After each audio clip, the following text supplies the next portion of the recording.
What? You said bias is bad. Bias is Science is awesome. Alright, yesterday we were learning about atoms and how the electrons, protons, neutrons, how they interact. Today we're going to get into bonding a little bit. And how the bonding works with the particular atoms. And so there's something called a chemical bond. So the chemical bond is important because it changes the actual makeup. And we talked a little bit about this yesterday. So think of H2O. H2O is really easy because we all know H2O is water. H2O is water. And so H2O is one oxygen bonded to two hydrogens. But when you think about it, oxygen by itself, is it a solid, liquid, or gas? Gas, because we breathe it in. Oxygen is a gas. Hydrogen is also a gas. So if hydrogen's a gas and oxygen is a gas, and then you combine it together and it makes a liquid, that's pretty neat when you think about it. So you're taking two gases, combining it together with a chemical bond, and you're making it into a liquid. So that's kind of neat. Another thing to think about, carbon. Carbon is a solid. But what is carbon dioxide? A gas. So you're taking a solid, and through the process of a chemical bond, you are turning it into a gas that you breathe out. We breathe out carbon dioxide. So you're taking something that's a solid, and now you're breathing it out in gas. Pretty neat that that chemical bonds can do this, and chemical reactions can change things so completely that you're actually physically changing their composition like that.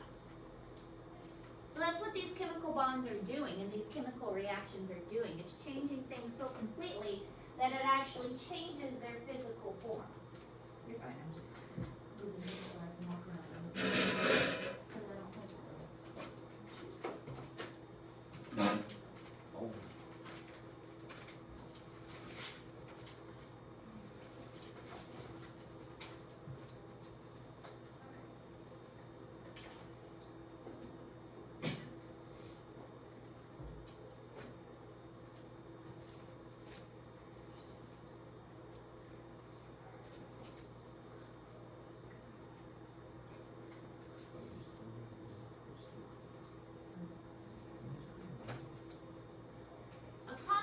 Itself is molecules that have atoms of more than one element. So think of compounds as combining. You're combining things that have more than one element together.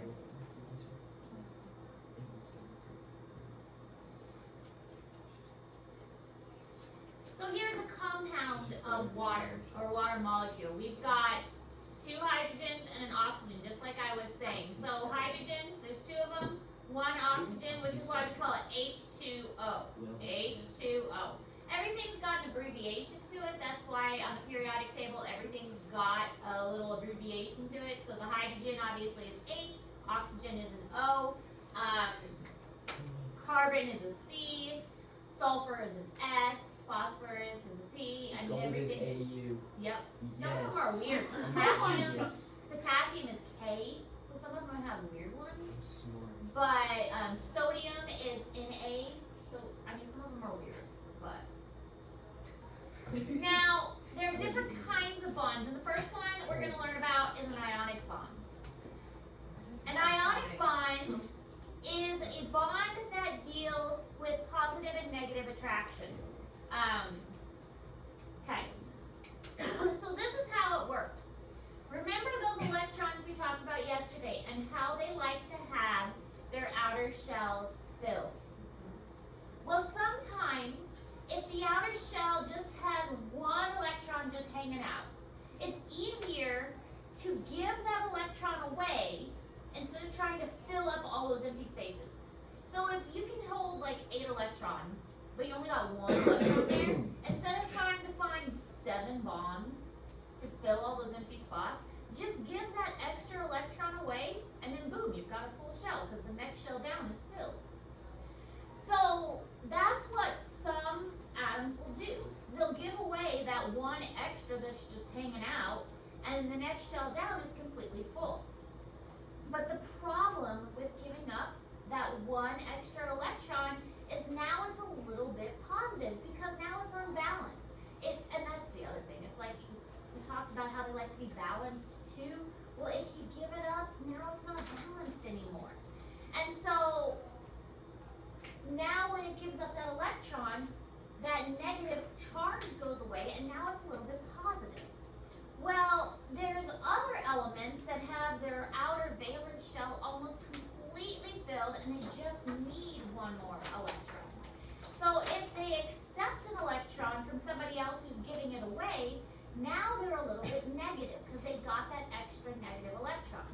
So if one of them is slightly positive and one of them is slightly negative, now they have a positive and a negative attraction to each other, just like those magnets we talked about the other day. A positive and a negative force are going to be attracted to each other. So if you have a positive and a negative force that get attracted to each other, that's going to form a bond. And this is called an ionic bond. So in an ionic bond, one electron is given away and the other one accepts that electron. Now you have a slightly positive, a slightly negative, and they get attracted by a positive and a negative force. So that's an ionic bond. Electron is given away. Okay, this is going to be different from a covalent bond, which we'll talk about in a moment. Ionic bond, they're giving it away, and a positive and a negative force attract.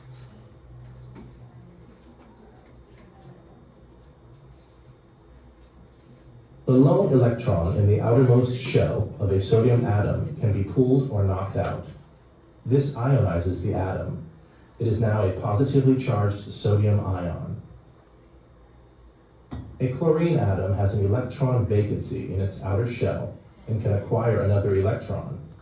This ionizes the atom to form a negatively charged chloride ion. The two oppositely charged ions attract each other. An association of two ions with opposing charges is known as an ionic bond.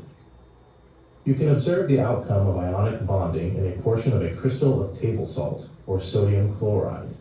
In such crystals, sodium ions and chloride ions interact through ionic bonds.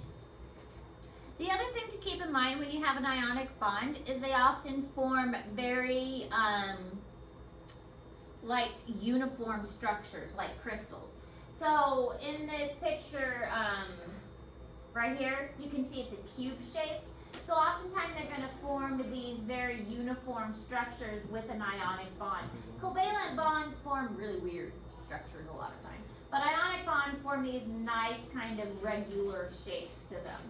So the most common ionic bond that we talk about a lot in these basic classes is a sodium chloride. Do you guys know what sodium chloride is? Table salt. Sodium chloride is table salt, and it's really the best example of an ionic bond. Sodium chloride together, sodium is Na, chloride is Cl. So sodium chloride make an ionic bond, and sodium chloride is table salt. So that's the best example of an ionic bond. So polarity, we kind of mentioned before, is the separation of charges into positive and negative regions.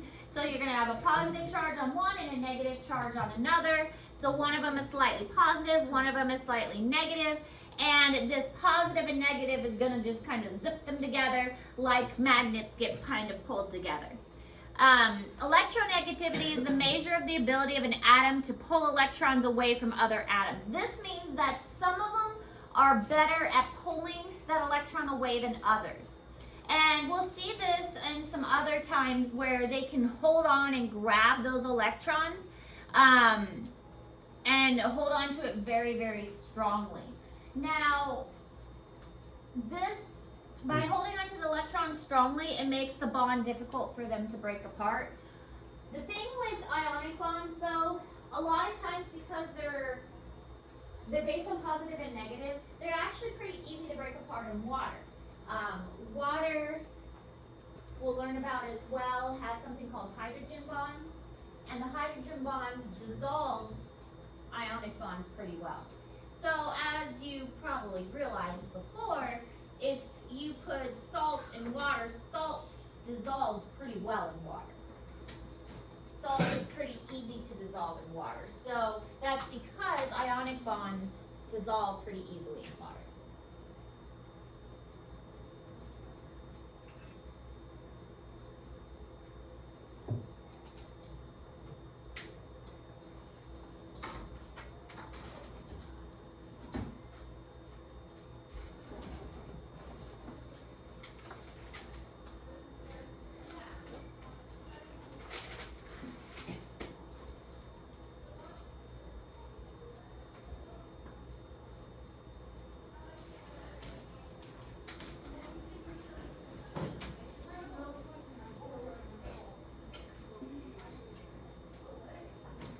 It's cold in here. Burn. It says it's 70. It doesn't feel like 70. Maybe I'm getting sick. It's contaminated me. It's probably one of my children.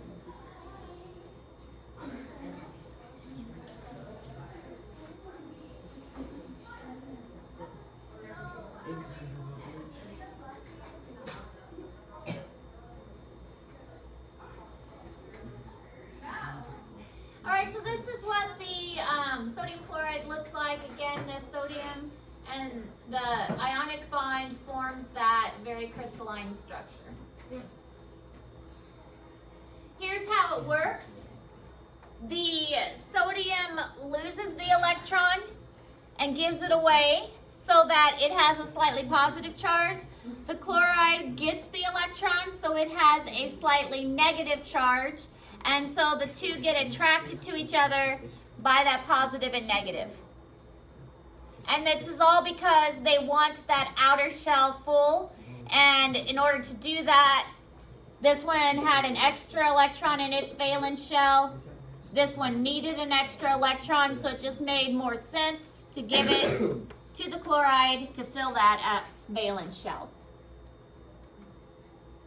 Now, this is a little different from covalent bonds. Covalent bonds is when two atoms are sharing their electrons. So this is how I like to explain covalent bonds. With covalent bonds, imagine two people holding hands, okay? When you're holding hands, you form a bond between two people. The holding of the hands, you are not cutting off your hand and giving it away, okay? There's no cutting off of any hands. You each still possess a hand. So in this case, they each still have their electron. They are each still in possession of their own electron, but a bond has been formed between them. So two electrons are used in this bond. Now, there can be more than one covalent bond. There can be double covalent bonds or even triple covalent bonds. For a double covalent bond, it's like holding two hands. So 4 hands are involved in that process altogether. Does that make sense? So imagine a friend dangling you off the cliff. First of all, not a very good friend. Get a new friend. A friend is dangling you off a cliff, not a very good friend. But would you want them to hold you with one hand or 2 hands? 2 hands, because that is a stronger bond. And 4 hands altogether, 2 of your hands, 2 of their hands, are involved with that bond. So it's a stronger bond. And so a double bond is stronger than a single bond. That's how a covalent bond works.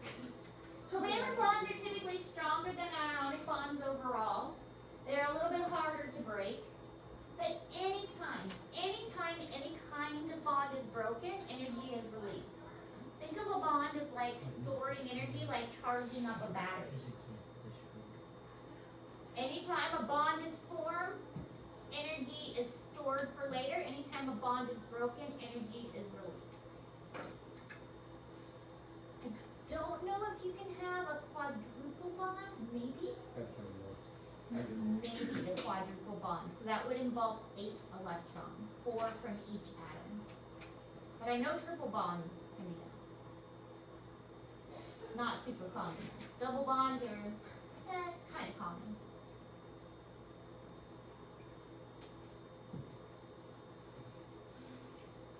Do you guys understand the difference between ionic and covalent? Ionic would be like cutting your hand off and giving it to someone, and giving it away. Yes, covalent is just holding hands. Okay. You formed a bond, but you're still in possession, each of you, of your own hand. You're just sharing. You're sharing your hand with somebody else.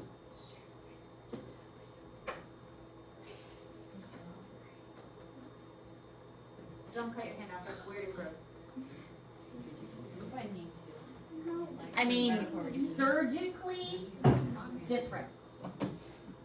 But because Miss Ayers told you to in biology,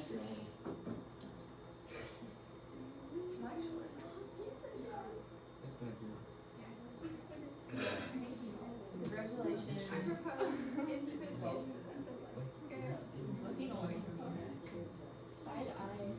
Water-Bohr atoms may share electrons, thus forming a covalent bond.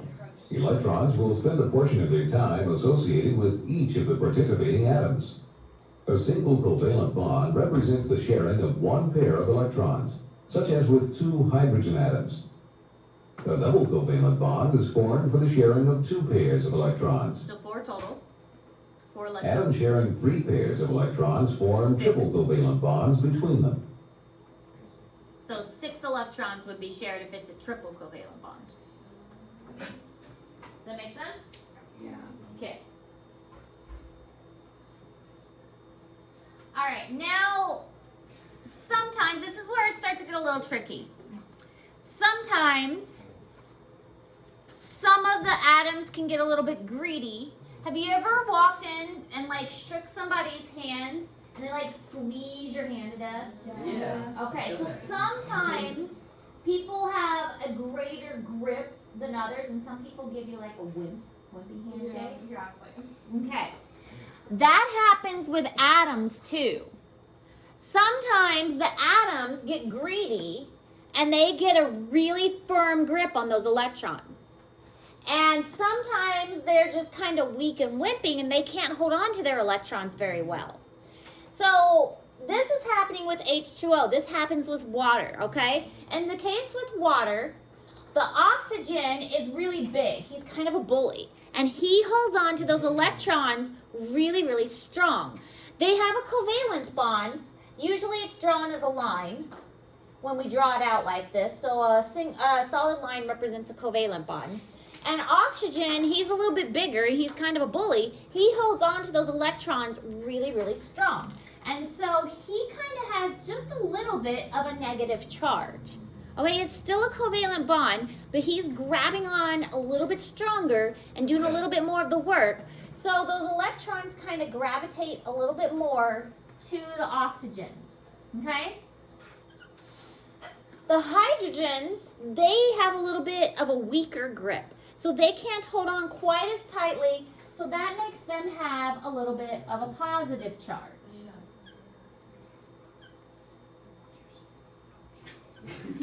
All right, so within water, now imagine a lot of these water molecules just sitting in your water bottle, okay? A lot of these water molecules, all of them have a little bit of a negative and a little bit of positive charge. What do you think is going to happen? We learned that positive and negatives attract. Do you think they're going to be attracted to each other? Wait, what was the question? If all of these water molecules are hanging out together and if the oxygen has a slightly negative and the hydrogens have a slightly positive, do you think they're going to be slightly attracted to each other? Yes. This is what's going to form a hydrogen bond. A hydrogen bond is a little weak bond that forms between a hydrogen and something else because there's a slightly positive and a slightly negative, because that oxygen is grabbing those electrons a little bit stronger. Now, this is not the same as a chemical bond. A chemical bond changes it completely. All right, so remember we talked about how carbon goes from a gas or a solid to a gas. It's not changing water completely, it's still water. That's important to understand. What it's doing though, is it's making water do some weird things. It's making water stick together. It's making water have that little bubble. When you have it like a water drop, it makes it have that little bubble. It makes water have surface tension. So it makes water do some weird things because of these hydrogen bonds. And because of these hydrogen bonds, water is able to also break apart other objects that are put in it and stuff like that. So individually, hydrogen bonds are very weak. But when you put a bunch of hydrogen bonds together, it's very strong. So we'll get more into that in a moment. Let me erase all my positives and negatives. Okay, so here we can see a single covalent bond where 2 electrons are shared. Here we have a double covalent bond where 4 are shared. And here we have 2 covalent bonds. But again, we're noticing that the outer shell is full. Okay, this one has, his whole shell is full. He's got 2 electrons, he's happy now. This one has 2 electrons, he's happy. And this one has 8 electrons, so he's happy. Again, the whole idea is to try and get that outer valence shell filled with electrons. This is just showing how it's drawn. You don't have to write this down. This represents a single covalent bond. This is how a double covalent bond would be written. So 2 lines for a double covalent bond. This is also in Google Classroom. It can be drawn in a couple different ways. This is showing, this is all H2O. This is all different ways that H2O could be written. It could be written dihydrogen monoxide. Dihydrogen for 2, monoxide for 1. So if anybody says, hey, would you like some dihydrogen monoxide? You say, sure, I would like some water. That'd be great. H2O, also H2O, also H2O, also H2O. Okay. Any questions on any of that? Because that's all the assignments that or all the notes we're taking today. We do. The organelle presentation, but I did want to hand out the element practice so that you can practice working on putting the element or the electrons in the right spot. So remember, the first circle holds how many? 2. 2. The next one holds 8. And the next? 8. Okay. And then this gives you the atomic number and the atomic mass. So you should be able to figure out the rest from there. So this should be like easy peasy for you guys. No, I got 2.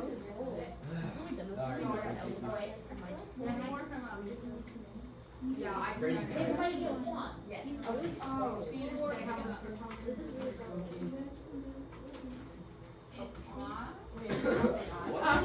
He's been putting out like a week before and he'll fall asleep. No, he didn't.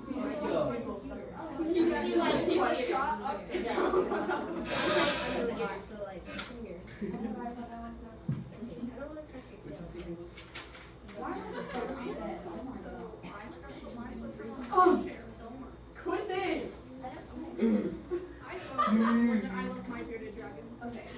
And don't forget to check on your plants. Probably water them tomorrow. Well, you guys won't be here tomorrow. You won't be here tomorrow, so check them and see if they might need to be watered today because you won't be here tomorrow. Oh yeah, I'm definitely gonna water it. Guys, I'm watering our plant. Wait, it's gonna need it over the weekend. Yeah, because unless you'll have time to come in tomorrow, water them tomorrow sometime, don't forget. Yeah, We'll probably water it tomorrow. I'm adding Most likely osmosis. we'll be here. Okay, that's fine. We like to follow Aaron everywhere. I've noticed he comes with his own like little groupies. Yeah. Groupies or posse or whatever you guys want to call We're it. just Yeah. cliche. Actually, I think he's I don't remember that. with the lizard. No, I was kidding. No, just leave it. Don't just stir it. Oh, I need to stop recording for